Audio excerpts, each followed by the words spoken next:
Our first presenter is Terry Danforth, or Teresa Danforth.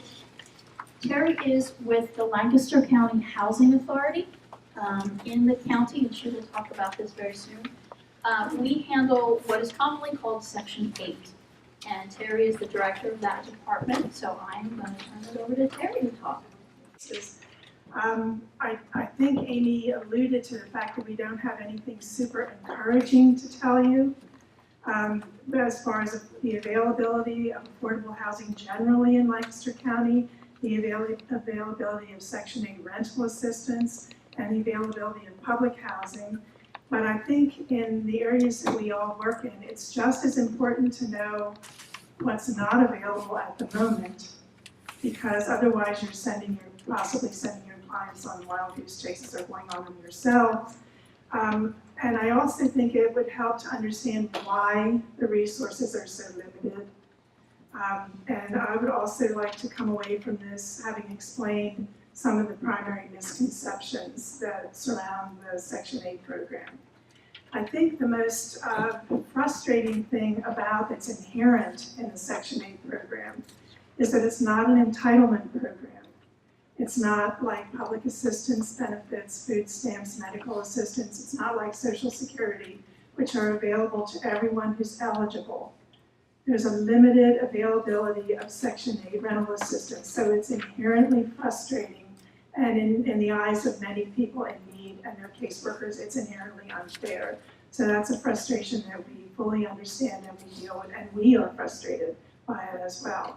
I'll talk a little bit about what the allocation of vouchers is in the county when we get to that point. The other primary misconception, I think, is that Section 8 is not housing. A lot of people think that they see a complex or a property, sometimes unfortunately they see a rundown property and they think, well, that must be Section 8 housing. But there is no such thing as Section 8 housing. In Lancaster County, the Section 8 subsidy is what's called a housing choice voucher, and it is a tenant-based rental assistance. So the assistance is tied to the tenant, not to any particular rental unit, and with some exceptions I'll talk about. But the tenant is the one who is certified for the program and receives a housing choice voucher and takes it out. The program operates in privately owned rental housing. That doesn't mean that there might not be a corporate landlord or a big complex or even an affordable housing complex, which some of my colleagues will talk about later. But it's privately owned housing, it's not public housing. So there is really no such thing as Section 8 housing per se. The way the program works is that it's available to families, primarily families with children, and to elderly and disabled individuals. And for us, elderly is 62 or older. I want to clarify something that I apologize for this, but on the desk back there where there's a green paper that has the fair market rents and income limits for Lancaster City and County, the income limits as of this week are obsolete, and the city has the new income limits, which just went into effect on the back of their yellow sheet about applying for rental assistance in the city. So the updated income limits, which just came out this month, are on the yellow sheet where it says fiscal year 2018 income limit summary. So I apologize for that. Family eligibility, there are income-based eligibility requirements as you see on the list. The definition of family, which I went through. There is a citizenship check that's done. The program is available to U.S. citizens and legal immigrants. Illegal aliens are not allowed to receive the rental assistance if they are in a household that's receiving assistance, and the assistance is prorated in accordance to the number of illegal aliens that could be in the household. We've only had that come up maybe once or twice in the history of our program. There's also a criminal background check. There are certain HUD mandated exclusions for criminal background. One is if you have a lifetime registration on a sex offender website, or if you've ever been convicted of manufacturing methamphetamines in federally assisted housing, which is a very small number of people, but that results in a lifetime ban from any kind of federally assisted housing. For us, there is no credit check. I think almost all of our tenants come on the program with poor credit because they're poor. They are going to have bad credit.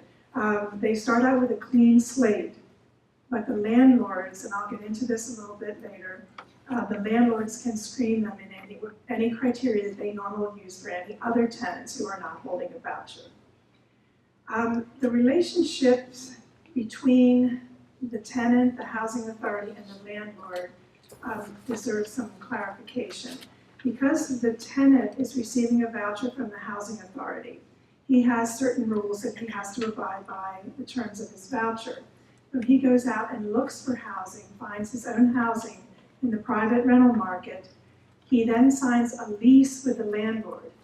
That lease is strictly between the tenant and the landlord. The housing authority is not party to that lease.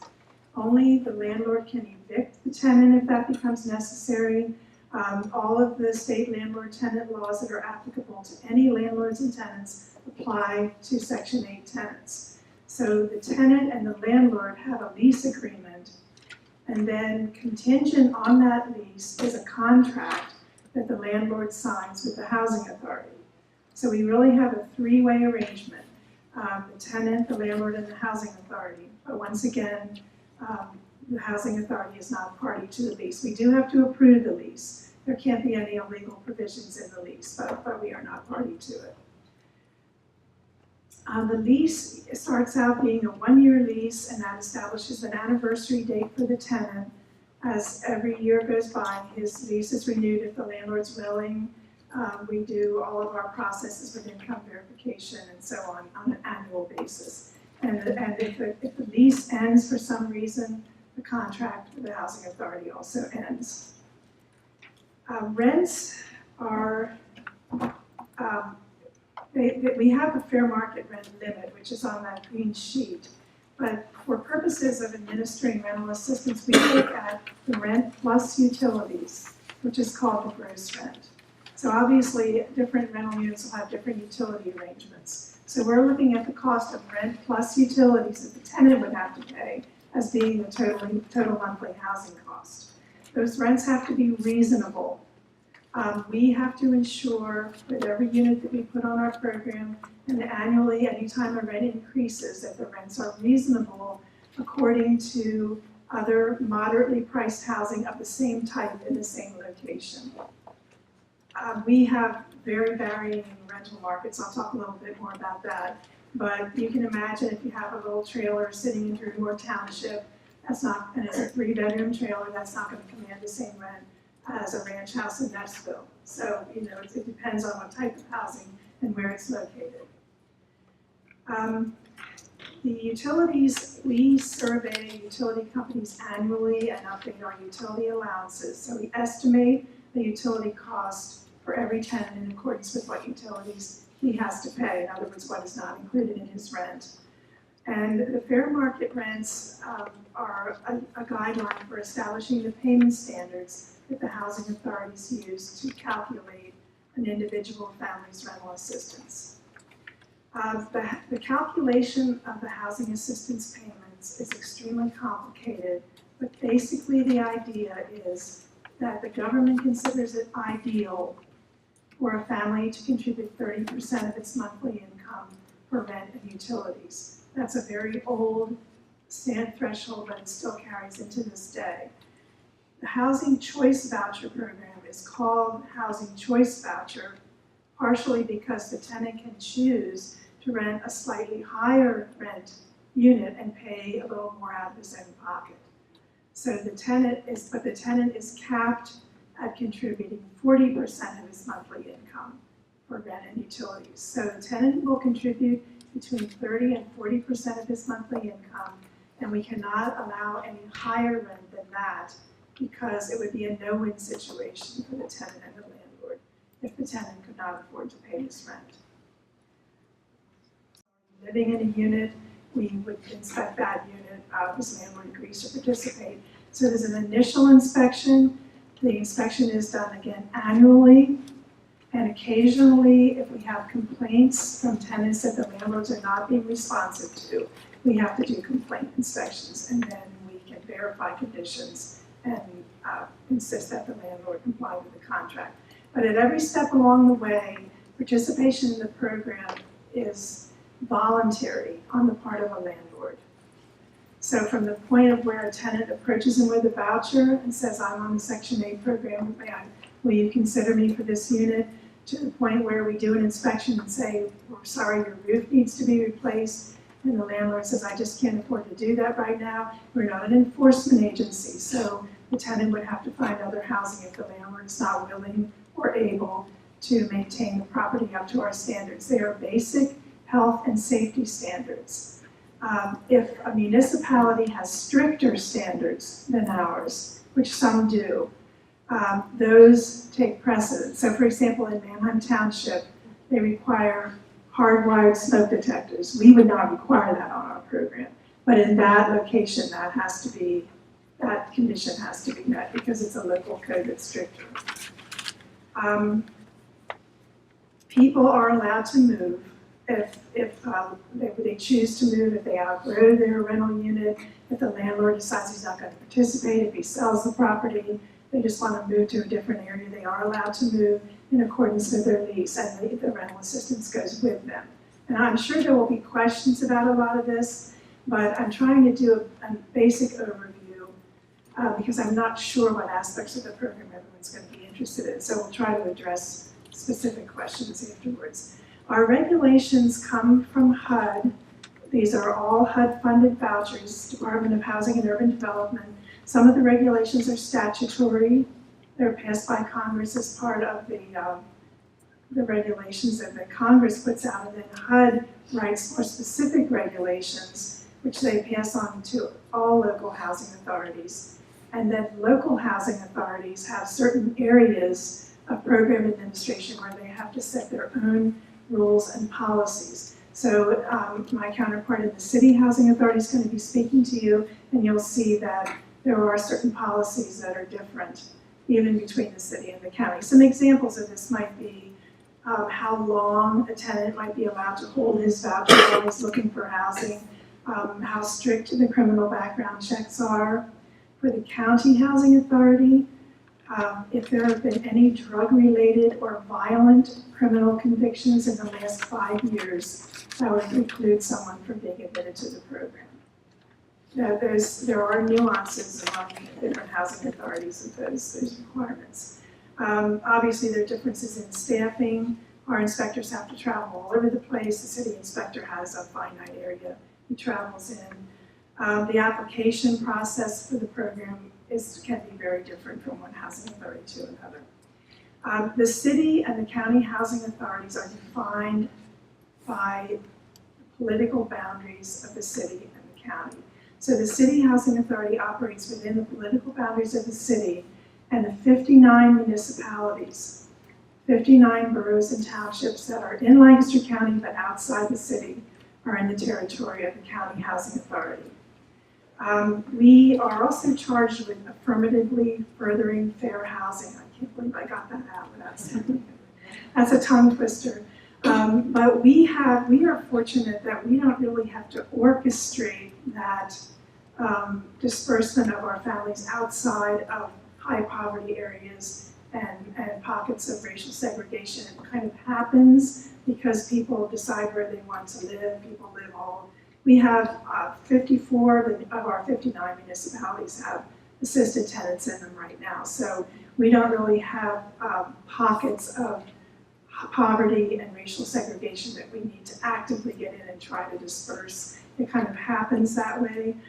We do have a concentration of Section 8 tenants in Sterling Place, which is in Lancaster Township, but that has proven to be a sort of a stepping stone out of the city. If people want to move out of the city, a lot transfer into Sterling Place because they will have the same school district, the same, they won't have to worry about transportation, and then eventually they may move out somewhere else. So we do have sort of a concentration of Section 8 tenants there, but there are still a lot of unassisted units in the same complex. The federal government has decided some years ago, probably 20 years ago, that voucher holders have the right to go anywhere they wish, not just from the city to the county, but anywhere. So voucher holders have the right, with certain restrictions, to transfer their vouchers anywhere. We have a lot of activity back and forth between the city and county because there are streets in Lancaster where one side of the street is in the city and one side is in the county. But we have tendency to transfer in and out from Florida, New York, Michigan, everywhere, other counties in Pennsylvania. So they do have the right to transfer, and that's what the federal government calls the portability characteristic of a voucher. When tenants do that, there's billing going back and forth. Then the voucher may still be from Kalamazoo, Michigan, but if the person's living in Manheim, then we are administering the rental assistance and billing back to Kalamazoo, Michigan for the cost of the voucher. So it's quite complicated from an administrative standpoint.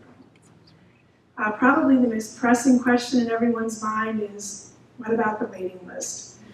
Our waiting list in the county has been closed since July of 2007, so we're talking about almost 11 years. We had 3,000 applications received then, 2,000 were determined to be preliminarily eligible, and we've been working through that waiting list ever since. We will not be using that same application process the next time we open. Right now, we are down to about 150 people on the waiting list now. And we're working through that waiting list slowly as funding becomes available. And probably sometime in 2019, we will open again. But we will be taking online applications and probably using a lottery to select people from the waiting list, which I will allow the city will be speaking more about that because they have been doing their application process that way for some years.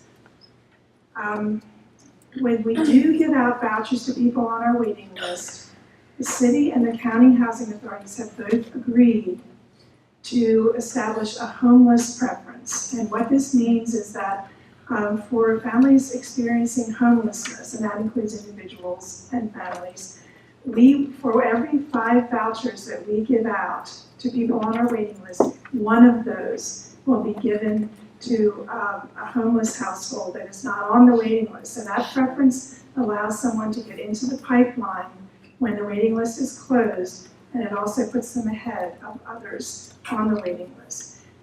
We accept our applications from the Coalition to End Homelessness, and they triage their clients in accordance with their needs hierarchy, and they refer people to us when we let them know we have openings.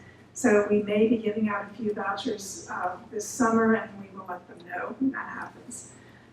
The city is doing the same thing. We also have small 2 properties that do have project-based vouchers.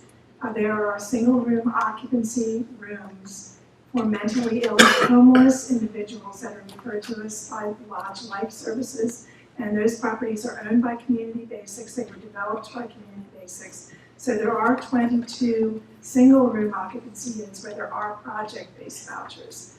Then Community Basics, I think, will speak a little bit about that. The rules that the program sets forth for families participating, if they violate the rules, they can lose their rental assistance. There's an interface then between the lease that the landlord and the tenant have. If the tenant is evicted for lease violations, he can lose, and usually does lose, his voucher. Sometimes we have to wait for our landlord-tenant process to go forward before we can make a determination on whether that's going to result in losing the voucher. But there are other program regulations that are not really related directly to the lease.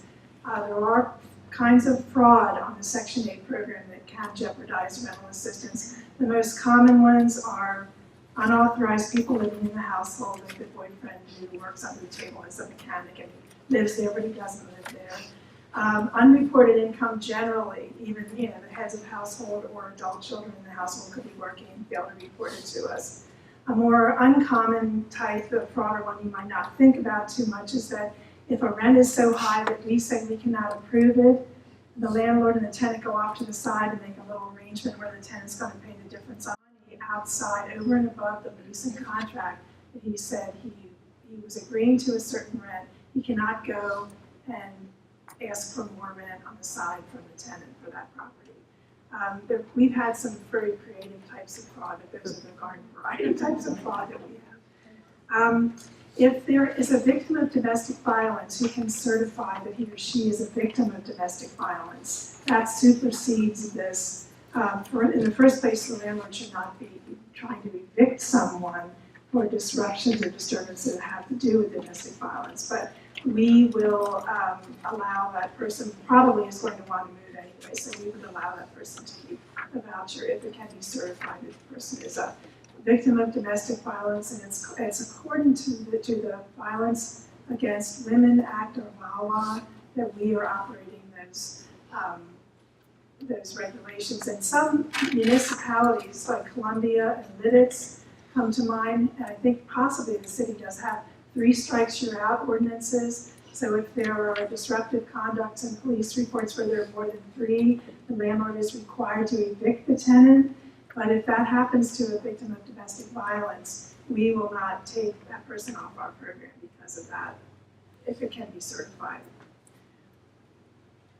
I think the only other thing I was going to say about lease violations and being evicted is if someone does leave a rental unit, whether they're evicted or whatever or not, if they owe the landlord money, and that's verifiable, or if they owe the housing authority money, they are not allowed to get back on federally assisted housing until that debt is taken care of. I think that's it for me. Please, if you have any questions, keep them in mind, and I'll be back. There was one quick question. Yes. Was it I'm sorry. urgent? No, not necessarily. I was just curious what constitutes certification of domestic violence? Well, there's actually a form that needs to be filled out, and there's some kind of a professional, whether it's what's the word I want, like a case manager or an attorney or someone who is in official capacity can certify that if there's a protective order. We need to have, there's a specific form that they need to fill out, but somebody has to attest to it who is in an official capacity that would be qualified to do that. Because as you can imagine, there is occasionally someone who may want to use this to get from one, into a different unit or something that we were saying, no, your lease isn't up yet, you can't move yet. But I mean, by far, far and above, I think almost every situation we've had has been legitimate. I think the only thing we have to be worried about is just an acquaintance or maybe a pastor or someone saying that someone's a victim of domestic violence. We would probably have to ask for someone else to attest to that. We usually can get someone on board who can review the situation and attest to it. And I will just add too, from a landlord's perspective, sorry if you can't hear me. We're required, anytime we are going through an eviction process or issuing a notice to quit for somebody, we have to provide them with the VAWA documents. So that certification and anything we need to give will go directly to the tenant, so they'll know how they can certify that information. Our next speaker is Amy Kendall. Amy is from the Lancaster City Housing Authority, and Amy's going to tell you a little bit about some of the nuances and differences at the city. The differences between the city and the county. The city's Section 8 rating list has been closed since August of 2015. So we took over 3,000 applications online. We do online applications only.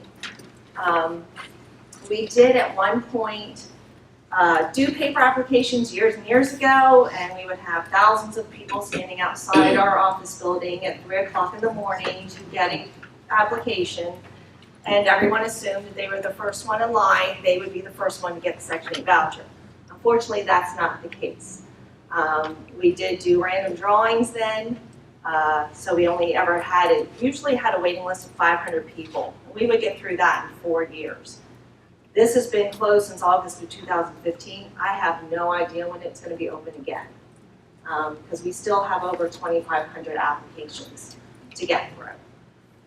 We do a lottery drawing, but we have found that you get constant people coming in, well, I applied the same day so-and-so applied, and how'd she get housing and I didn't? It's a lottery. It's whichever, random drawing, computer-generated random drawing. So we're finding that that may not work as well as what we thought it would in the beginning. So we are contemplating going to, if we pull applications, we might be going to a time and date process. Because it's just getting to be, you might have somebody that applied in August of 2015 who may never, ever, ever see getting a Section 8 voucher.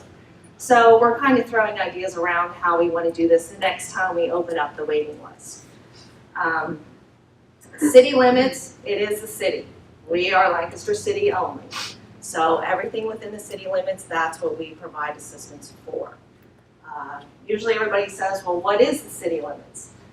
Really hard to differentiate. I always like to say, because I always used to give the Section 8 briefings, so I'm sorry, but that's pretty much what I'm going to be giving you today. This is how I explain it to people coming on our program.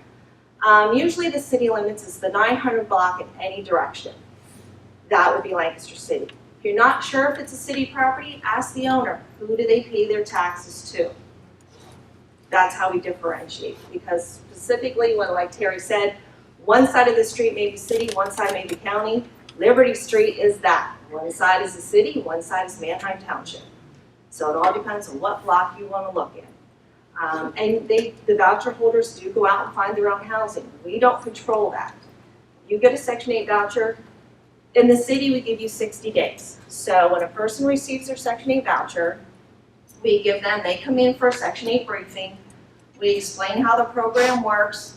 If you're a caseworker and you want to come along to the Section 8 briefing, you're more than welcome to come along to Section 8 briefing. We encourage caseworkers to come along.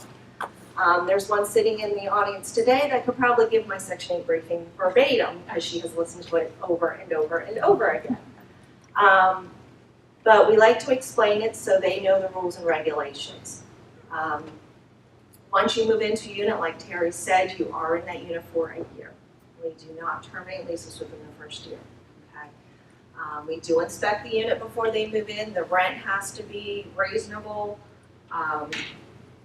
So all of that is the same. We do look at the criminal. There is no credit checks, like Terry said. So we do look at the criminal. It's drugs, criminal violent behavior. And then they would move into a unit. We assist while they're living in the unit. It is their voucher. And they just have to follow the rules and regulations as it is explained to them. In the city, we can support up to about 900 vouchers. So we currently have 860 voucher holders on the Lancaster City program as of right now, who are receiving the rental assistance. And that would be both in Lancaster and if they've ported out and we're getting billed, we still continue to count those vouchers, which I currently have like 40 vouchers that are living in other jurisdictions that their housing authorities are billing us for. And we do take homeless preferences, just like Terry said, it's 1 out of every 5. And we have been putting vouchers out on the street. So pretty much everything that Terry said, we do the same thing. We just do inspections. We do follow the city code a lot more stricter than what the HUD regulations, because of course the city also inspects the units because it's the city. So we do try to follow theirs, so that way when they go out, the landlord already has to follow the city codes, and we try to mimic what the city code officers would be looking for. So that way then they don't fail as often. And if one of our landlords isn't following the city codes, then we do tend to ban them from the program, because if they're not going to keep up with our properties, we don't want them as a landlord either. So that's pretty much, we do have the eviction process or the termination process. If they don't follow the rules and regulations, of course, they can look for them that when they are eligible 5 years down the road, or they come back 10 years later, that voucher is sitting there waiting for them to come back. That is not true. If you lose a Section 8 voucher, you lose a Section 8 voucher. It doesn't wait for you for years when you're ready to use it again. Because if that was the case, I wouldn't have anything else in my office but vouchers. Because I've been doing this for 23 years, so it's a very long time, and I've had 23 years of vouchers that I have that have been terminated or given up, because people do give up their Section 8 vouchers. They decide that they no longer need the rental assistance, rather they be income eligible, that they can afford the rent on their own. They don't want to follow the rules and regulations because they want their boyfriend to live with them, even though we say no. You know, they might have a criminal record and, well, no he doesn't, or he's been through rehab, and you know, that they don't like our rules and regulations. Well, I have a boyfriend. Okay, that's fine, but then add them. Do it the correct way. Don't do it behind our back. So we do try and, you know, encourage that they come and talk to us. Every one of our tenants does have, our clients have a caseworker. Come and talk to us so we can explain, you know, if you have any questions, because like I always say in the briefing, there are no dumb questions. So please ask the question, because if you have a question, we hopefully have an answer for you. Amy, can you tell people how long a guest can stay? 7 consecutive days. It is 7. A lot of people think it's longer than that. Now, of course, there are extenuating circumstances, but it's 7 consecutive days. That's the length. Okay? Because if they stay there longer, then it looks like they live there. And if we find out they live there, then, and it's not approved, they will lose the Section 8.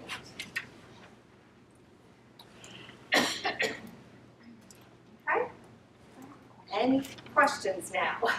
For city and or county. I just have a quick question. Sure. When someone has a criminal record, Mhm. let's say that person had a criminal record 25 years ago, they did their crime, did their time 20 years later, will that still make them ineligible? We go back 5 years. So unless they're on Megan's Law, and are a lifetime sex offender, then that would not affect them. You're welcome. So just a quick question about your employees, both county and city. I always try to figure out the city, are you city employees? Are you all state employees? Like, what sort of branch of government are you with? You can answer for the city. The City Housing Authority, the way we always say, is we're a political subdivision of the Commonwealth of Pennsylvania. And we are a municipal authority. So what that means is, our name is city. We are hired through state civil service, and our funding comes from the federal government. So actually, we're none of that. So, yeah, it's hard to explain, but we're not actually employed by the city, by the county, or by the state or so it's all mixed. So the We're reason our I own ask, entity. yes, if you're looking to get a job, like if you have a background in housing, right, it's just difficult to kind of pin down where to look. Civil service. Civil service. All Thank office positions are civil service. Maintenance, we hire off the street. This office is civil service. I wanted to answer that question for the county because it's not the same. The county has a joint authorities, the redevelopment and housing authorities are joint authorities. So we are also a political subdivision of the state, the housing authority is, but our employees are actually hired and employed by the redevelopment authority and are contracted to the housing authority. So we are not civil service. We are not a county department. We are not part of the county government. We are a political subdivision of the state. It's authorized for the county. I did want to mention, just while I have the mic, I neglected to say the County Housing Authority has been allocated 868 vouchers by HUD, but we are capped at leasing them according to our budget authority. So our budget authority has only allowed us to have about 790 to 800 under lease. So even though we have 868 vouchers, we do not have the budget authority from HUD to have them all under lease.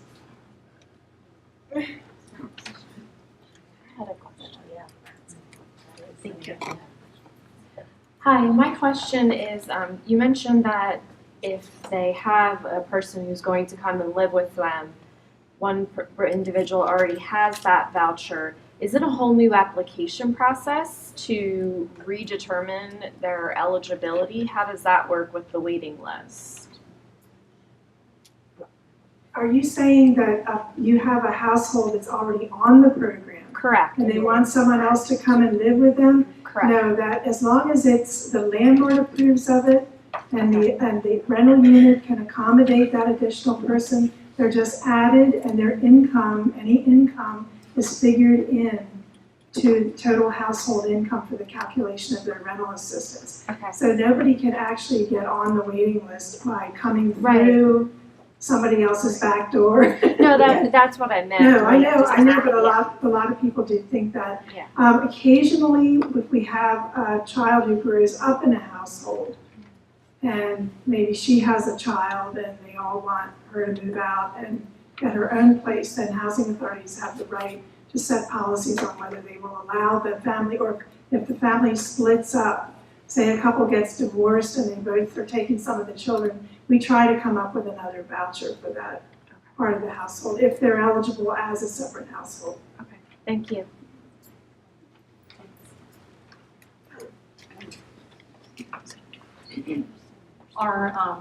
Is the income for caregivers counted in, or are they excluded?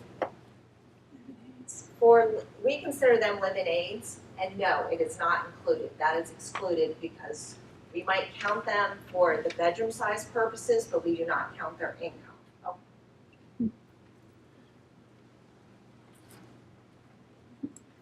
Go ahead, just talk for a while till I get there. My question is, it was all over the news this morning that Ben Carson is going to explode the income limits. So how concerned should we be about this, that he's going to allow people to spend 50% of their income for housing? Yes, I these are statutory regulations that govern the voucher program, so his agenda may be a major revamping of the legislation, but that's what it would take to do something like that. So you wouldn't have to be worried about it real soon. Yeah. Anytime soon. Any other questions?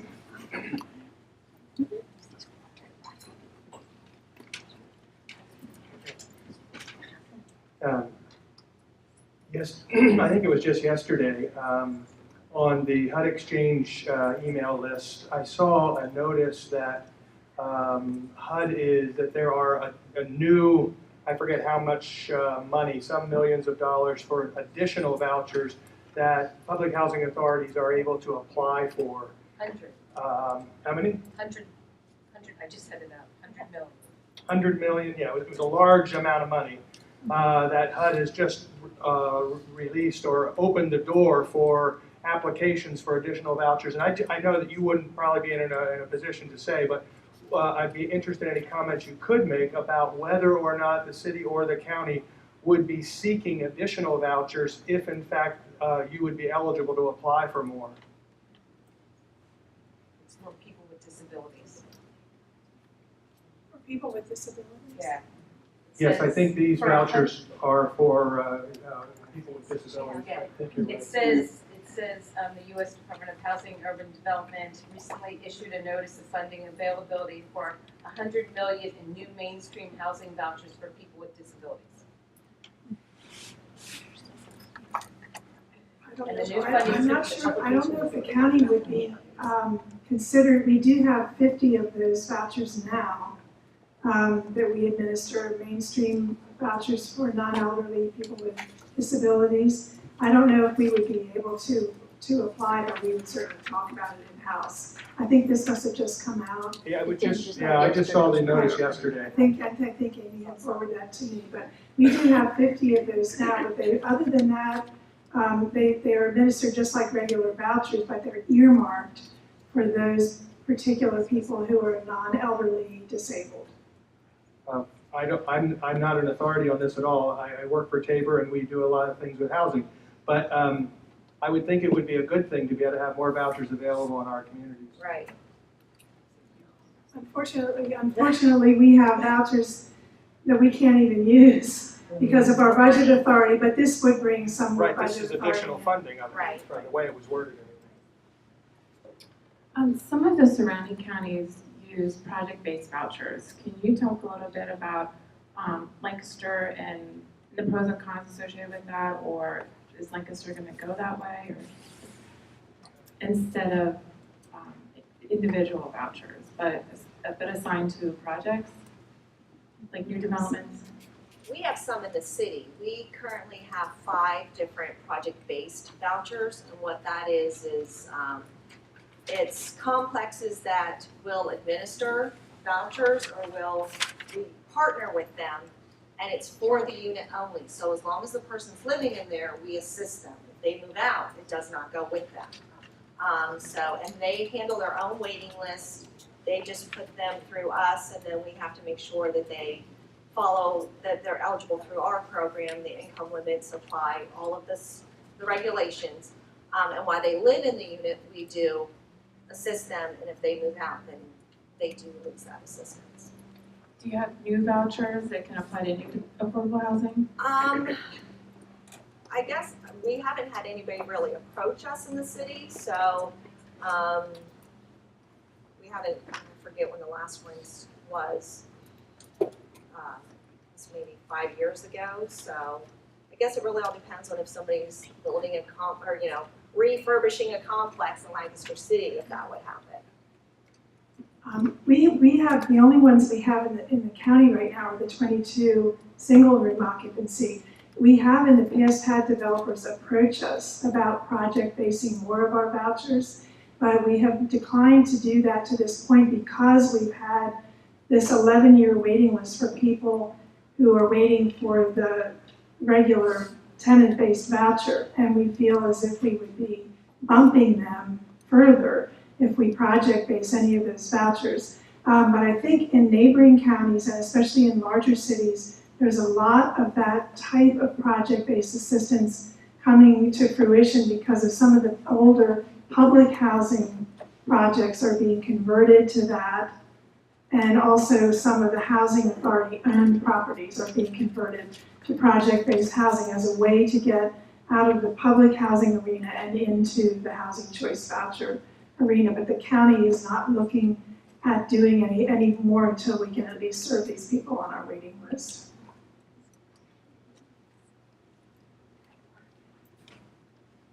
Hi, maybe this is a dumb question, but hopefully there's no dumb questions.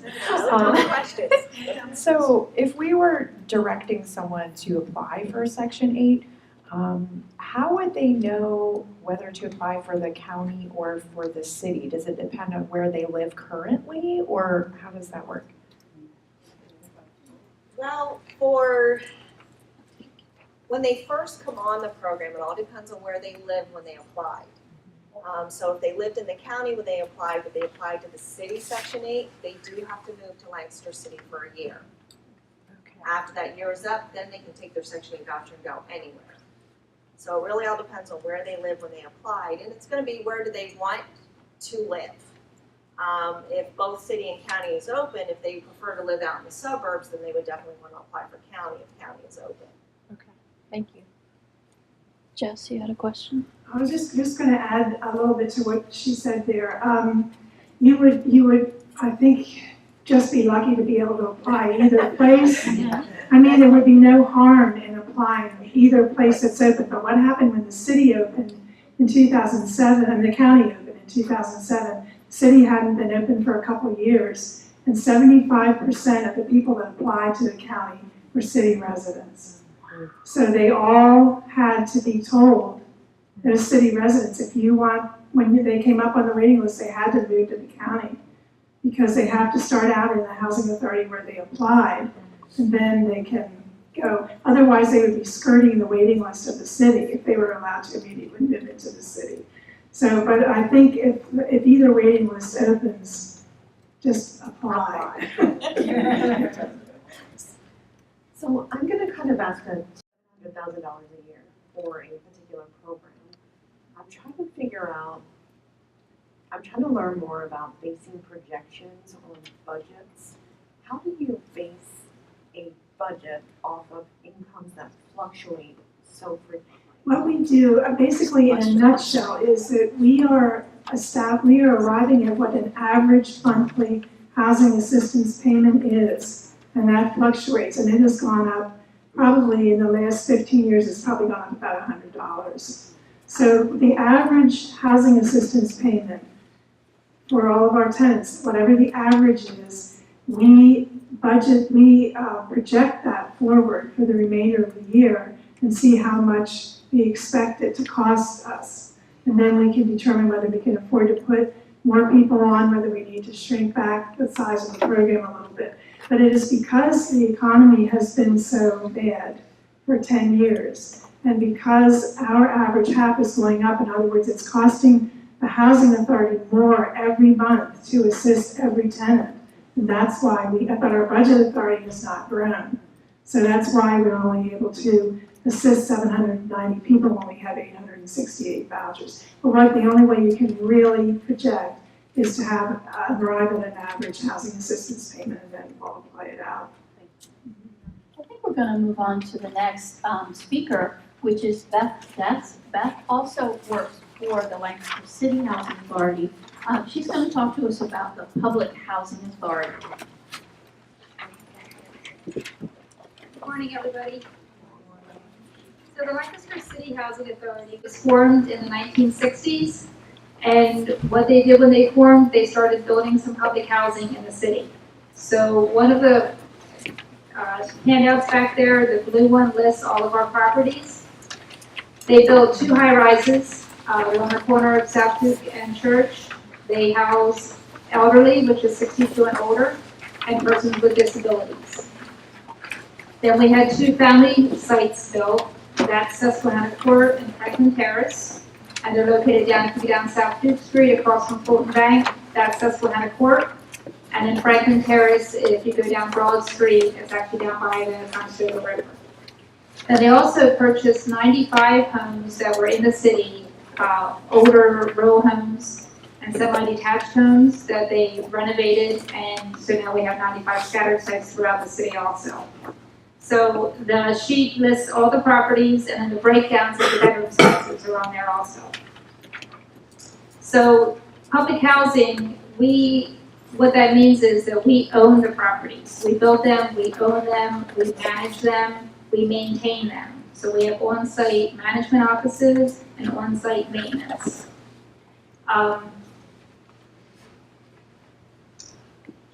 They actually pay 30% of their income for the rent, just like Section 8. And like they mentioned too, it is a complex calculation. It's 30% of their income, but then they get deductions for things like childcare, medical expenses, and they come up with the rent. At the high rises, the rent includes everything except for their telephone and cable. And then at the family sites, they also pay for their own electric and gas. But we also figure into that a utility allowance, so we lower their rent so they have money to pay their utilities. The only other money we receive is from the federal government, so we get an operating subsidy, so we have that, and then the rents. And as you know, all the budgets are going down, so it's getting harder and harder because our properties are older. They were built, like I said, in the 60s, so it's getting harder and harder to maintain them and keep them up to date.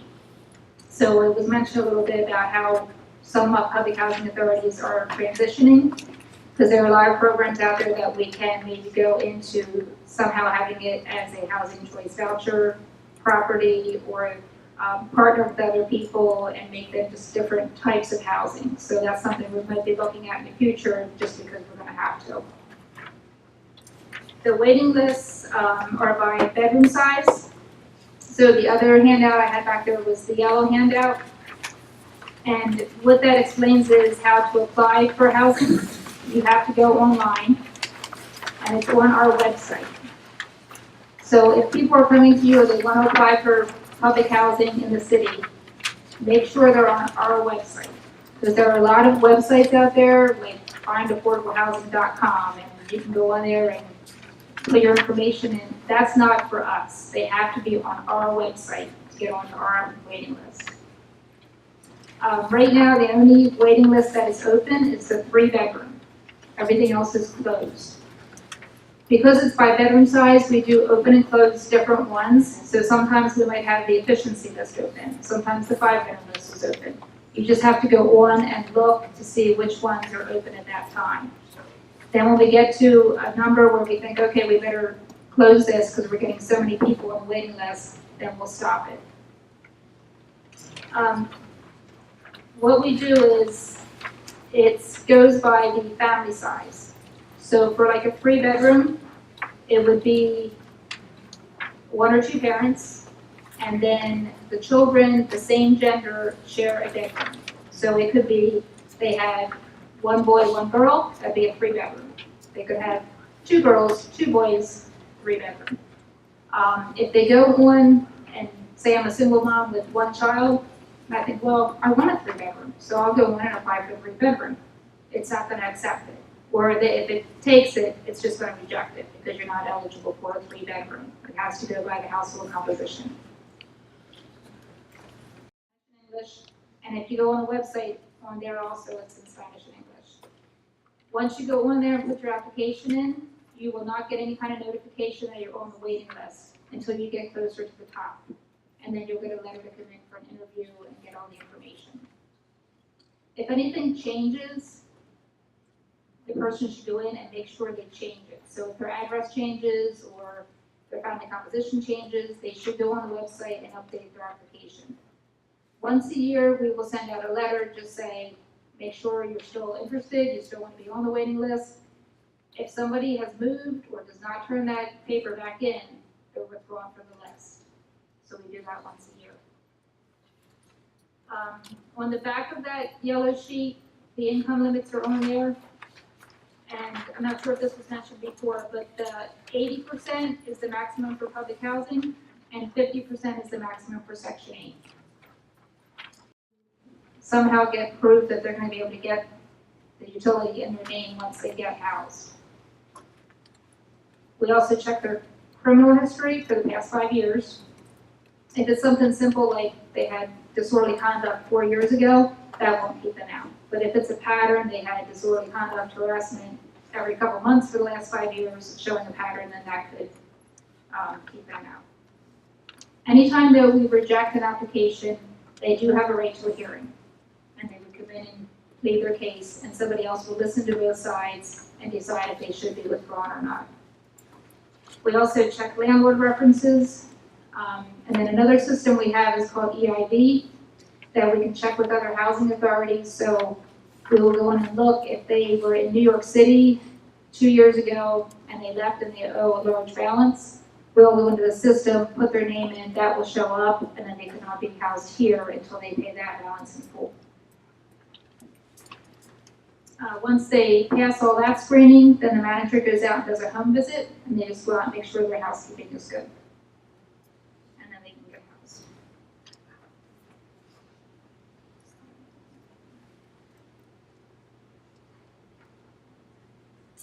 And then once they are in housing, there is no limit, so they can stay as long as they want. But their income, their rent does change according to their income.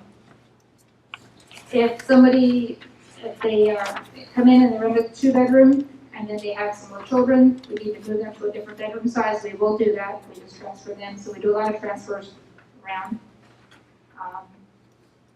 And then the only thing that we would evict for are things, in the lease, drug activity, criminal activity, disturbances with other people, not paying their rent, anything like that, we would evict. We do recertifications once a year, so we check their income, because their rent will change then based on their income. We do inspections once a year, make sure that they're keeping the unit clean. And like I said, we have on-site maintenance, so anytime they have a repair, they call us and we fix it for them. If it's normal wear and tear, we fix it for free, but if it's something they damage, then we would charge them for that. If they are evicted, they cannot reapply for 5 years. I know I talk really fast, so is there any questions on any of that?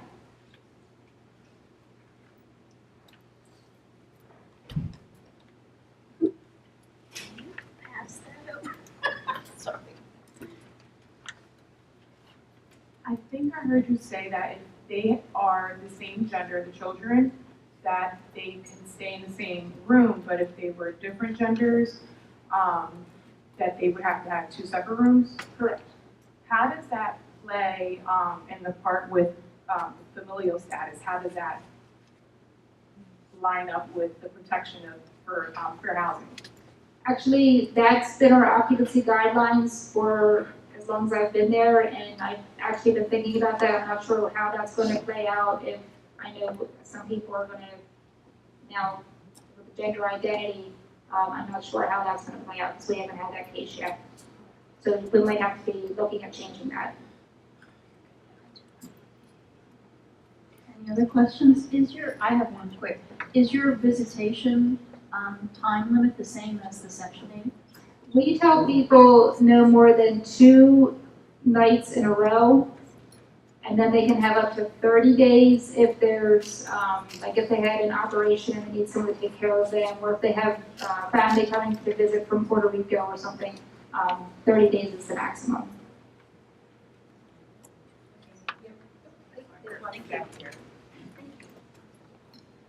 Just curious if you have a parent who doesn't necessarily have custody, but has a child that may come, and are they able to stay for longer than the 2 days?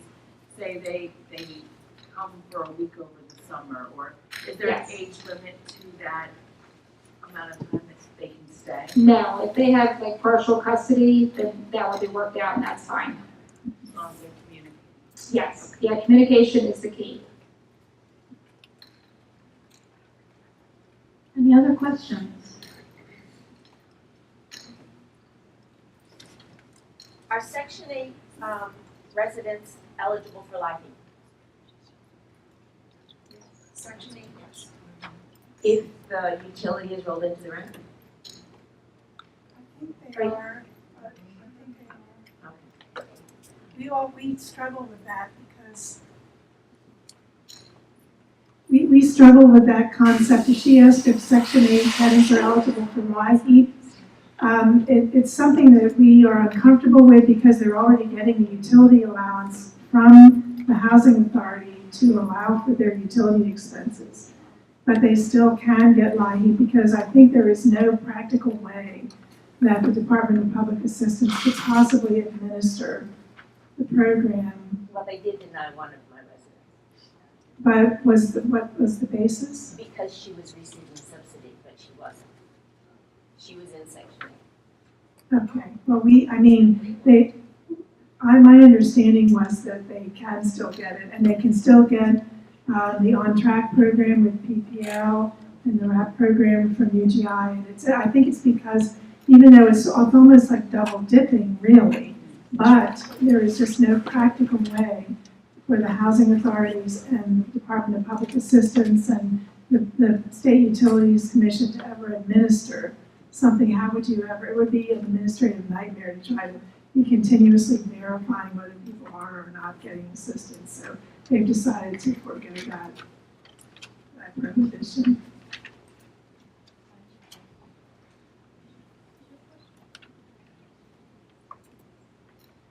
I'm curious about timeframes and just how long would you say it would take someone to go from the wait list to get into public housing? Sounds like 10 years. But then also on the other side, how long are people generally using Section 8 or public housing? And then from there, transitioning hopefully into like a successful private market situation. What was the first part of that? Just like timeframes, like. Oh, I'm sorry, yes. For the waiting list for public housing, it varies depending on the bedroom size. Efficiencies in 1-bedrooms move pretty quickly just because of the clientele. Unfortunately, they're elderly, so we have a lot of them going to nursing homes, passing away, along with evictions and people moving out. So that waiting list moves pretty quickly. The 3-bedroom is the most common, so that's the slower one. Section 8, I'm not sure how quickly they get, because they're not 5-bedroom size, so I'm not sure how they can be on the waiting list for a while. Time frame, I mean, we usually say it could be anywhere from like 6 months to 2 years, which is a very wide range, but it's just hard. It depends on how many people are moving out. You know, this month we could have 5 people move out, and then we could do it next month and not have anybody move out. So it just really varies. And then you asked how long they can be in public housing. There is no time limit, so they can stay as long as they want.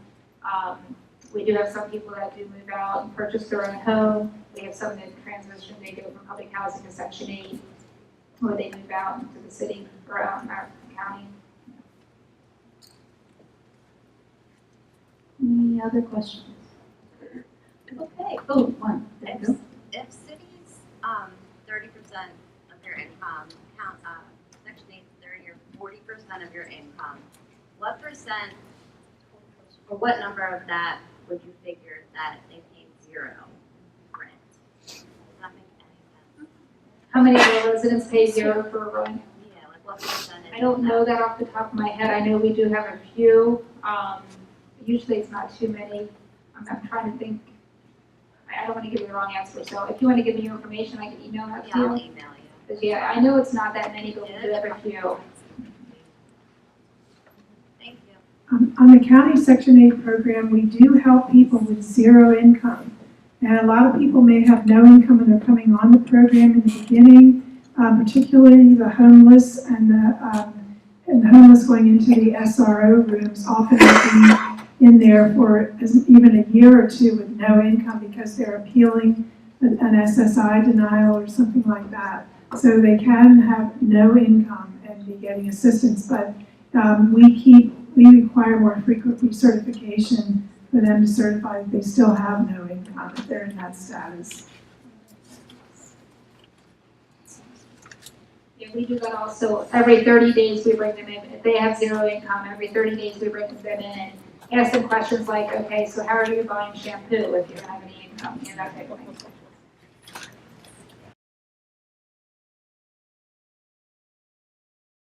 Today I wanted to talk to you a little bit about affordable housing.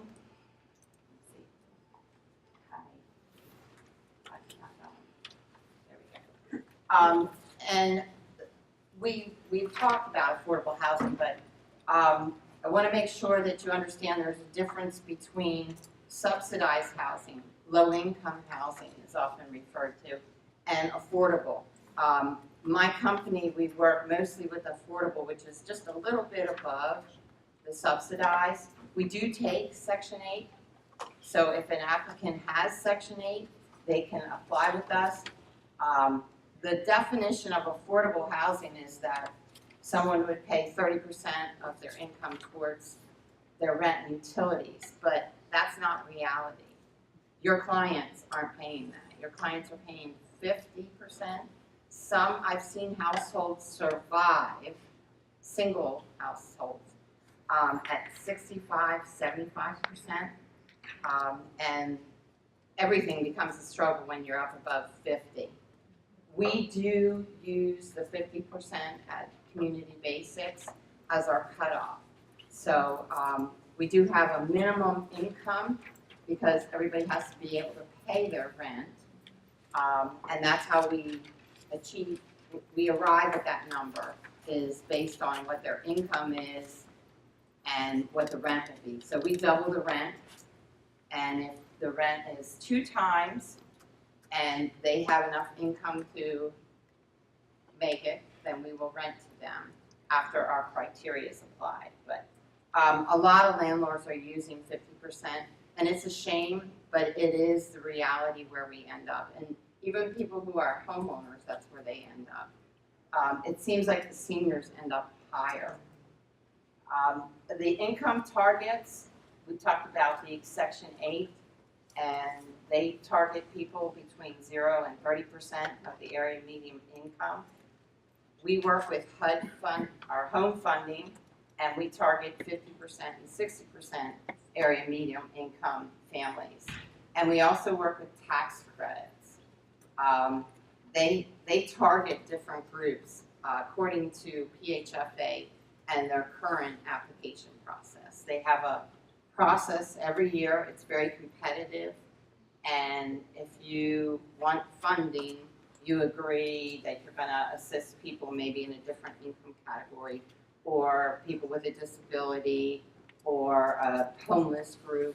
you want to work with the homeless. So just some examples, and these are probably old because some of my slides are older, but Lancaster and Bucks, you can see it changes by area, and that's what the city and county was also talking about, was they have different income limits for theirs. And we went the wrong way. Okay. And low income, but this is mainly the category that Community Basics works in. The extremely low, we do have households that are extremely low because we accept the Section 8 certificate, the vouchers. Affordable housing is complicated.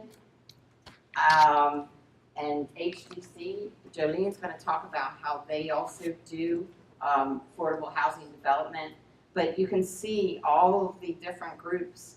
And if you can figure out where you are in that, we would appreciate and we would welcome working together with you, because we do need affordable housing in Lancaster County. All over, actually, it's nationwide issue. So we will hand out or email out the slides, so you don't have to write yeah, those down. yeah, I'm sorry, yeah. But we hope to partner with more people, more community, nonprofit organizations, because that's what we need to do to house the people in our community. Our rentals, specifically, we check credit, criminal, landlord, and the sex offender registry. The sex offender registry, everybody's already said, if they are registered, it's hard for them to find housing, and unfortunately, we're not the housing provider for them. Landlord, we do look at previous landlords. We only go back 2 years. Criminal, we only go back 7 years, but I'll tell you more about that. And this credit, we do a credit check. So we have an appeal process, though, that if somebody fails one of those categories, except the sex offender registry, because I can't appeal that, because I can't find any extenuating circumstances.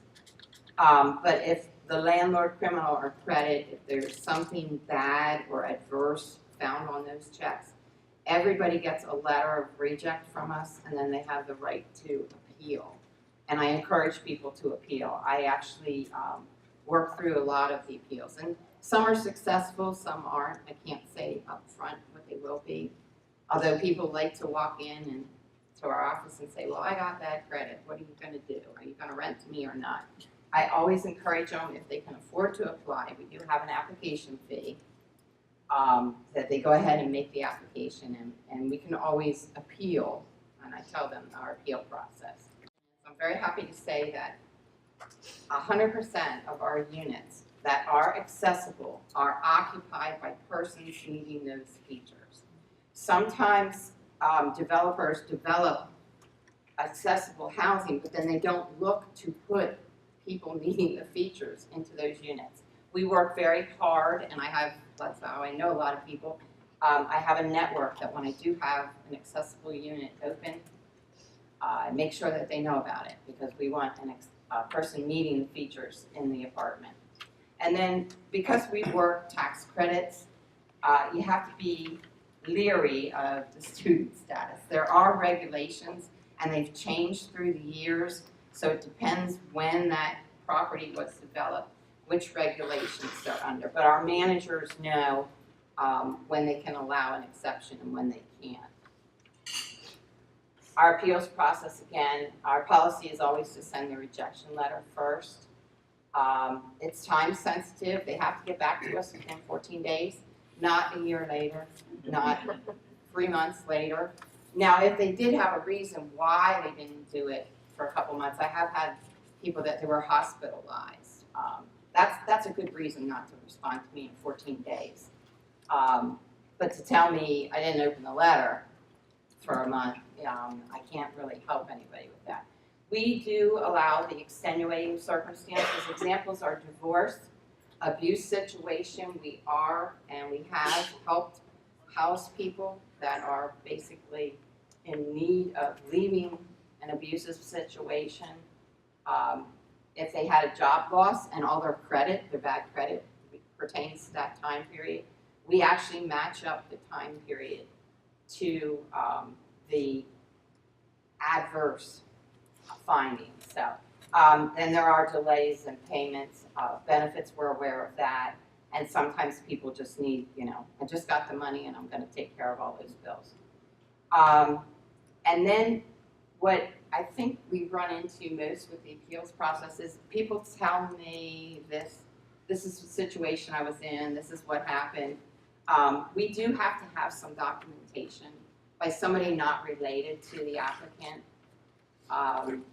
We do accept ministers, counselors, anybody that is not related that can attest to, yes, they went through this situation, they had this extenuating circumstance, and if we would please, ignore that part of their credit or that part of their criminal or that part of their landlord reference, then we can do that. But all appeals are done on an individual basis. These are some of our properties, just some. This is our newest property, Brunswick Farms. It's off Columbia Avenue. So it is family housing, 2 and 3 bedrooms. This is Country Club Apartments. It's out near the Costco in Greenfield area. 95 apartments, 2, 3, and 4 bedrooms. Cloister Heights is a hybrid. Cloister Heights is our special project. It is only for homeless individuals, and we have them pay 30% of their income towards their rent. And we pay the utilities, we basically self-subsidize. We had assistance up front with the county, the Lancaster County Housing Redevelopment Authority provided us with money up front so we could develop the project. It is 1 and 2 bedrooms. There's 12 1 bedrooms and 3 2 bedrooms. There is a waiting list even for this, and we have a preference because we worked with the Borough of Ephrata to do the development. It was a rundown hotel before. We do have a preference for persons who are living in Ephrata and are homeless or lived there previously, or that's where their connections are. We will go Ephrata first, Lancaster County next. We try to avoid providing these particular units to people from out of state. That's just because that's what the borough prefers. And we have to follow our preferences that we established. This is Fortney House, and everybody talked about it a little bit. Terry talked about it. Fortney is the single room occupancy for persons with that are working with the lodge, and they have homeless. Some of them have to be chronic homeless, I believe, too. Golden Triangle is a family community off Lidditz Pike behind the Golden Triangle Shopping Center. Lincoln House is the other single room occupancy. And if you look in the back there, that little garage in the back, that's the lodge office. That's where at Fortney and Lincoln, the lodge is there full time pretty much. 40 hours a week or so, bouncing between a couple employees help out. But they provide the supportive services on site there. And each of the residents at the houses have to have a care plan, a plan of care, and they have to follow that in addition to our leases. We do own those 2 communities. Marietta Senior Apartments is in Marietta on the corner of Bank and Market Street, and it is for persons 62 and older. There are, in this community, we have some set-asides for homeless, and we have set-asides for handicap, but they have to be 62 and older. So again, I do an outreach when I have openings there. Some of the units are rent based on income for the set-aside. We're trying to do our part, but it's not all of the units. So we have just a couple dedicated and set aside, and we lower their rent to the 30% so that they can afford it, which is a hard concept for the people in the building to understand, because they're like, hey, I'm paying $666, how come they're paying $200 and we have the same apartment? But there are just so many set-asides. We wish we could do more, but we as a company, as Community Basics is dedicated, and we pledge to try to help reduce homelessness in Lancaster, and this is one of the ways. Brunswick also has some housing set aside for homeless. Nisley Chocolate Factory. This is a single, well, they have efficiencies in 1 bedrooms only for persons 55 and older. It is an old chocolate factory, and it is in Mountjoy. So it's back in the back of Mountjoy. So sometimes the issues revolve around transportation for this community. It's used to be owned by CAP, and it was developed by CAP, but Community Basics took ownership of it of 2012. New Holland Apartments was also an older building that was rehabbed, and there are 2- and 3-bedroom apartments in New Holland Apartments. It is located in New Holland. We have applicants who think it's just on New Holland Avenue. It's not just on New Holland Avenue, it's out in New Holland. So transportation is necessary. There is bus transportation, but it's quite a lengthy trip from New Holland to Lancaster. Ephrata Housing, this was another community developed by the CASP, and then we took ownership of it in later years. It has 1 and 2 and 1 3-bedroom apartment in it, and it's an older building that was a market. So it's called Old Market Apartments, but it's actually the partnership that owns it is Ephrata Housing. Park Avenue Apartments is our only community that is downtown Lancaster. We are the old shoe factory, I think they used to call it. And we're near Lancaster General Hospital. This community is for persons 55 and older. We also have a very unique partnership with BHDS, and there are some set-asides in the community that are just for BHDS clients, and BHDS subsidizes their rent. And you have to go through them for the process on the those rentals, but it's been a very good and a very successful, and there is no, the folks in the set-aside units don't have the age restriction. So we can house in people that are a little bit younger.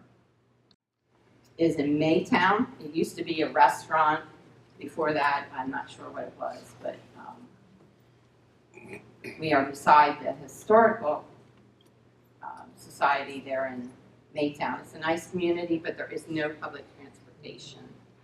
So we do have rentals available here. If you have anybody that is able to, they have to drive to go to the grocery store. There's nothing really within walking distance. There is a medical facility within walking distance, and there's minute markets like Sheets and stuff, but that's not really what I recommend that people do their shopping there because they're kind of overpriced. Walnut Street Apartments is in Lidditz on Walnut Street. It used to be a factory also. 2 and 3-bedroom apartments there as well. We don't have we don't have a restriction on the minimum amount of people for a bedroom size. What I'm trying to say is you don't have to have 3 people to get a 3-bedroom. We will rent to 2 people for a 3-bedroom because we don't restrict. The only thing we restrict our household sizes to is 2 per bedroom. And we're not gender specific. It's however the parent or the person, the head of household wants to do it. Including 1 bedroom can be rented to a parent and a child. So Waverly Court is another unique partnership for Community Basics. We actually partnered with the York County Housing Authority. And they run the property for us. We're just a partnership in it, but they do a good job. And they draw people off their public, their York Housing Authority waiting list when they find people that are higher income, or if they're getting a voucher from them, they can offer them Waverly Court. It's a nice little community. Where's that located? It's Springett's-Berry Township. So if you got off Route 30 at, I think, the Howland exit, yeah, right up the road there. So, Tammy is in the room. Yay. Tammy is our development officer at Community Basic, and she helped me do this PowerPoint. I'm not good at these. I'm good at talking, but she helped us with that. Let's see if we spelled Community Basic wrong. Wow, how did I do that? But we also just want to touch briefly on NIMBYism and our barriers that as a company we face. I don't know if you followed it all, but we were trying to do another community to develop a community down towards Gap, and we ran into too much objection to it, and the owners, I think, decided to walk away from it for now. But location is important because we need to be near services that people within the lower income or the middle income need. And some of our zoning in Lancaster County prevents us from developing multifamily housing. And then NIMBYism is not my backyard. We've all been through that.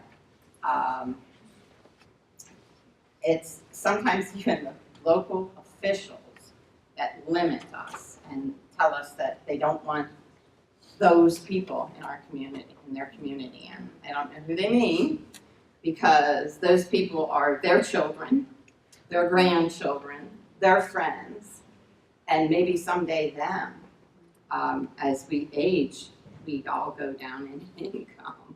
So we might be in a certain income limit or range, but we end up in a different one. And then there are restrictions on subdivision. Some of the things that we also experience is our costs are all going up, and our rents are restricted at all of Community Basics communities. So there's a cap, there's a top rent that we're allowed to charge. When they are doing development, these are the things that Tammy has to figure out and put into a budget. And but some of those things also keep us out. They keep us from developing affordable housing in some places. The land costs, the tap-in fees. I've seen some really unusual tap-in fees. I've also had worked with communities in the past that had strange impact fees, or they want you to change the intersection where the community is going to be, and that's $200,000 just to put a light in, those kind of things. And then as far as our funding, and HDC can say that they have the same thing, we all apply, and it is a competitive to get money to be able to do the low income or the affordable housing. It's limited funds, there's a lot of regulations, where our loans are sized by banks and by investors, and then we often have to take our developer fee later, we don't get paid right away. So, and to develop with tax credits, which is where we are right now, that's the only money pretty much available other than home funds, and we have to put the two together usually to do a development. But we face rent restrictions, income limits, compliance requirements, and then we do provide supportive services. Some of you, right, there's three people from Tabor that work at our communities providing services. So it's a big group of people and things that we have to overcome to develop. What are issues in Lancaster County, and this is for everybody, the housing costs are rising faster than income. So there's more and more people that need affordable housing. Our jobs and our transportation are not together. I've heard of people who get on the bus 5 o'clock in the morning to get to their job at 7 o'clock. You know, that's That's not good. But we want to put a development where they work, and we're kept out of that community by the local officials or the residents of the community.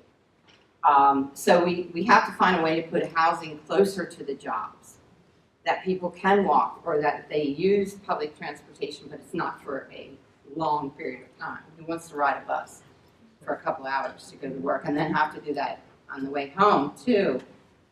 It would be that you wouldn't have anything besides your transportation hours and your work. You'd have no home time.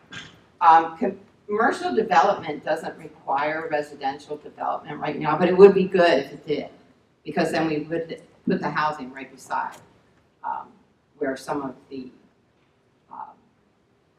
jobs are. Low density, that is, some communities have this, you gotta have your lot so big, and we have a lot of those communities in Lancaster County.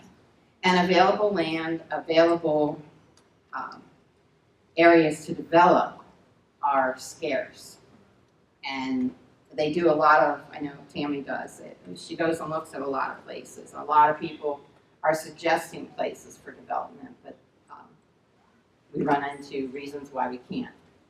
What we can do and what you can do also is state and local government needs to make strategies that address the barriers to affordable housing for everybody. And as an individual working in supportive services or the social service arena, you can advocate for affordable housing. We can partner with people besides BHDS and the county. We can partner with other communities' services so that we can build the appropriate housing. The low-income housing tax credit program is the LIHTC. That program, like everything else, is not, it's stagnant. It's not getting new funding. There is a possibility that a state low-income housing tax program could be started, but it's, I think development people are talking about that now. And the other thing is to share success stories, because when you share your stories about how you successfully house someone, it helps everybody in our community and the development. Ideas for closing the gap on affordable housing. Everybody, you would like more vouchers, right? We would like more vouchers. Tax credits, home funds, the community development block grants, state housing trust funds, local housing assistance. We use LHOP. We've partnered with LHOP for a lot of our communities, and some of our set-asides were more or less the recommendations on with them, and we commit to them that we're going to house homeless persons. And if everybody would advocate for a state low-income housing tax credit program. So if you need to contact me, I did leave business cards on the table. I'm sorry, I meant to bring some handouts. However, I arrived at work this morning to a broken copier. So, any questions? Roger. I got a light. I'll try to talk real loud. Okay. In your 55 and older or 62 and older units in those communities, maybe I should know the answer to this, but I don't. Can a person who meets the age and income criteria also be raising a child there, or are they child-free communities? That is, a grandparent who's raising a grandchild for whatever reason has custody and raising but meet the eligibility criteria. Does that work, or are they not eligible? The 62 and older, we only have one community, and that's Marietta. And the Marietta Borough has the requirement that we only have one person per bedroom. And that kind of would take that away. And because they didn't want us to flood their school district with a whole bunch of children. I don't know why they thought that would happen, but normally 62 and older don't have a requirement, and they don't have to let anybody under the age in, and our community is age restricted. Some 55 and up communities they can have people a percent, I forget what percent is it, 10% or 20% of the community? 20%. 20% can be a different age, a lesser age. So that situation would work in 55+ housing, as long as, you know, you had the bedrooms and things like that. I was just, well, my wife and I are raising our granddaughter, but that it wouldn't be for us, I wasn't thinking. But I'm also aware, partly because of that, I've just noticed and heard, paid attention that there are a growing number of grandparents raising children, particularly because of the opioid crisis and opioid deaths. And I was just curious whether that's a housing option for a grandparent who's raising a child, a grandchild. Yes, the only thing, we could certainly house somebody in a 55+ in that situation, but is that the best place for them to be? Is that their choice? You know, it has to be that it's their choice. Oh, sure. Because there's certainly family communities that would also, and that's where I see a lot of grandparents raising grandchildren. In the our family communities. community. With Housing Development Corporation. I'm the compliance manager. And I'm just gonna run through an overview of kind of HDC's standards and policies for tenant selection. And just an overview, a quick one, of our properties and the projects that we have. Kind of circling back to your applicants and the people that you work with on a daily basis and how they can afford housing and come into housing. So at HDC, we have a variety of project types. We do LIHTC, which is your low-income housing tax credits, like Joe. We have HUD Section 8, which is a project-based type of property where a subsidy is paid from HUD directly to the property for the resident that lives there. We have rural development and USDA projects, and then we have combo properties, as I would call them, that are a mix of all of the programs. So we have a property in Bellefonte, PA, that is a HUD project that was refinanced with tax credits and home funding from the state and the government. So we have a lot of different projects that we work with. Right now we're in Pennsylvania, Delaware, and Maryland. We have over 3,700 rental units right now and about 60 properties.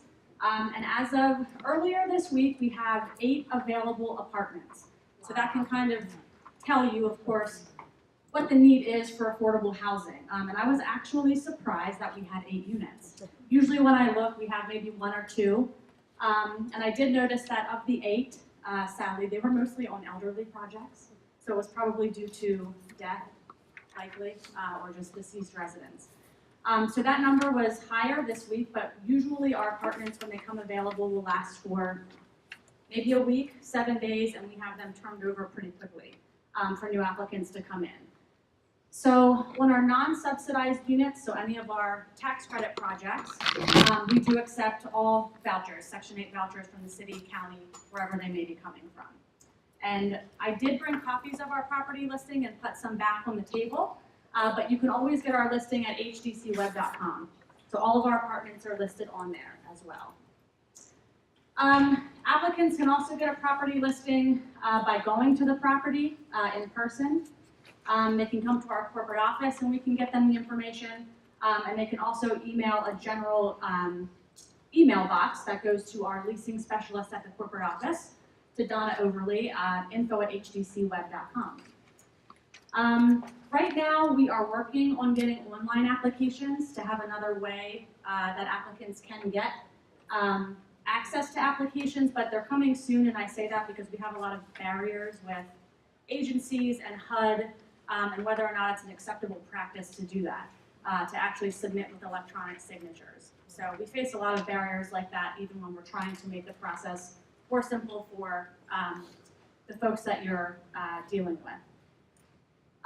So of course you can apply again by going to the property. You can print rental applications from our website, or again, hopefully soon we'll have online applications as well. And all of the property specific contact information, so the manager, the telephone number, the property address, wherever they need to go, is right on the listing. And we do charge application fees. They are per property, So unfortunately, if you have an applicant that's interested in 4 or 5 properties, they would have to pay for each project. But depending on the type of property, our fee ranges from $0 up to $34. So it really just depends, and that will all be listed on our fact sheet. Requirements, and it's all based on the type of project that the applicant might be applying for. So it's anything from an age, we have preferences at some of our properties, we have artist preferences, we have disability preferences. Income limits come into play, of course, across all of our programs. And then we also have minimum income recommendations, like Joe touched on. We do need to be sure that on our tax credit projects that the applicant can afford the rent for the unit that they will be living in. Again, all of our fact sheets attached to the rental application contain all property-specific eligibility information. So if there's any questions about, will I be able to live here because I'm this age or have this disability, that will answer all of the questions they would have. The letter was mailed to the wrong address, so it's really important that we have their most current contact or even your contact information if you're working with them, so that we can be sure that they're getting their rejection letters and the appeal letters and everything they need to get into our housing. So just a few reasons that an application could be rejected. We may send it back because it's missing a social security number or date of birth. We need those things to run their credit and criminal history, so if we don't have that, we cannot do it. It might be missing income or asset information, and we need that to determine eligibility for the project. Sometimes the application fee is not included, and again, we would have to send the application back or reject it until we had that so we could run the proper processing. Credit standards. So our credit standards are specific to HDC. I just put a few of them up here so you could kind of see what we look at, our managers, when they're reviewing an application or the credit check. So 4 or more negative or collection accounts will get you a rejection letter, which doesn't seem like a lot. Open bankruptcies, we will reject the application for that. But it is important to note that medical collection accounts are never held against our applicants. So they can have as many medical accounts and collections as they would not necessarily like to have, but they just have because it's hard to pay all of those medical bills. But we will not count that against them. And we also do have some projects with lowered credit standards just due to the location of the property and the applicant pool that we're working with. We don't necessarily always take into consideration the 4 or more accounts in collections. Criminal backgrounds, our tenant selection plans are pretty standard across the board for all of our properties. So we reject criminal backgrounds based upon the charge for 3 years in length up to lifetime registered sex offenders. We will reject for any period of time because they are not allowed to live on the type of projects that we have. So it varies upon the severity of the charge. Open charges, or if you have a client that has a criminal background and they have not been charged yet, we will not hold that against them. I did put typically not held against the applicant because we do reserve the right to make a decision based upon the charge. If it was a sex offense or something, a violent offense, maybe an assault charge, we might want to wait until the charge is made just to make sure we made the right decision for that property and that applicant. And then lastly, landlord references. This is another reason that we could reject an application. We go back 3 years, and we're looking for anything for money owed to past landlords, disturbances, or other unacceptable behavior. So those are all kind of brief reasons that the people that you're working with may be rejected or receive that letter from us in the mail about their rejection. So I think our rejection letters are about 8 pages. So it includes all of the information we have to give them, how they can appeal, everything they need to know about VAWA. Maybe their landlord evicted them because of disturbances, but it was due to a domestic violence situation. So just like Joe said, we strongly recommend that they go through the appeal process, because as soon as we can learn a little more about individual situations, we can try to make a better decision and approve them. So again, VAWA protections, medical issues, loss of employment. We do take character references, proof of fines paid. So all sorts of things that can be provided to overturn that decision. And I would say 9 times out of 10, credit appeals, we're always overturning that. There's usually a reason that someone has poor credit, and we just kind of need to know why. So we, again, do strongly recommend that they do that. And the last thing I will touch on quickly is just rental rates for our tax credit projects. So unlike everyone else that spoke today, rent is not based on the household's income. So when they are coming to apply to some of our tax credit projects, we do try to explain to them that no matter what happens to their income even after they move in, it's not going to adjust up or down. So that can work to their benefit. If they get a new job and are making a lot more money, they might still pay $500 in rent. But also if they lose their job, it does not help their situation. The rent will stay the same. We base our rents in the tax credit program off of the fair market rent. And that number will vary dependent upon the unit type that it is. So we have 20%, 30%, 40, 50, 60s. It can go up to 80% units. And that FMR will determine what the rent is that we can charge. Most of our projects have utility allowances. So we have to deduct that allowance that we get from the Housing Authority or from PHFA, it just depends. We deduct that allowance from our fair market rent, and then we get the max rent that we can charge to the tenant. So it's just important sometimes to let the applicants know that there are certain types of projects where the rent will unfortunately not be based on the amount of money they're making. And we do have quite a few of those projects, since we mostly deal with tax credits as well. And I think I caught us up. Did I do a good job, or did I? There you go. And we can go to questions.